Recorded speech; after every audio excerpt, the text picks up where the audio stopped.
সাল্লাল্লাহু আলাইহি সাল্লামের বাড়ির মধ্যে প্রবেশ করেছেন। বাড়ির মধ্যে প্রবেশ করতে গিয়ে দেখেন এত সুন্দর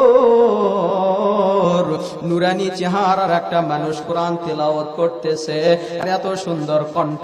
এইবার একে অপরকে জিজ্ঞাসা করতেছে, আরে আমাদেরকে যুবকরা তো বললো ইনি নাকি পাগল, পাগল নাকি এত সুন্দর করে কোরআন তিলাওয়াত করতে পারে। জোরে বলি আল্লাহু আকবার, আর একবার জোরে বলি না আল্লাহু আকবার। এইবার মুহাম্মদ সাল্লাল্লাহু আলাইহি ওয়াসাল্লামের তিলাওয়াতের সিস্টেম দেখে, তিলাওয়াতের সৌন্দর্য দেখে, মাধুর্য দেখে সবাই মিলে তিনার দিকে তাকায়া আছেন। এইবার মুহাম্মদ সাল্লাল্লাহু আলাইহি ওয়াসাল্লাম কুরআন তিলাওয়াত শেষ করে এইবার সামনের দিকে তাকায়া দেখেন অসংখ্য অগণিত যুবক এবং বৃদ্ধ মানুষেরা মুহাম্মদ সাল্লাল্লাহু আলাইহি ওয়াসাল্লামের বাড়ির পাশ দিয়ে ঘিরে আছে। জোরে বলি আল্লাহু আকবার। এইবার আবু জাহেলের সমস্ত চক্রান্তগুলো নস্যাৎ হয়ে যাইতেছে।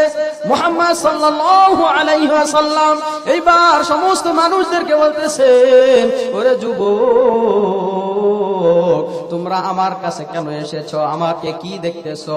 এইবার সমস্ত মানুষগুলো দেখতেছেন, বলতেছেন যে আপনি নাকি পাগল, এই দিক দিয়ে গেলে নাকি আপনি আমাদেরকে ধরবেন, মারবেন। আমাদেরকে মক্কার যুবকরা এদিকে আসতে দেয় নাই, কিন্তু এখানে এসে যা দেখলাম আপনি তো সাধারণ কোনো মানুষ না, মনে হইতেছে আসমান থেকে চাঁদ নেমে এসেছে।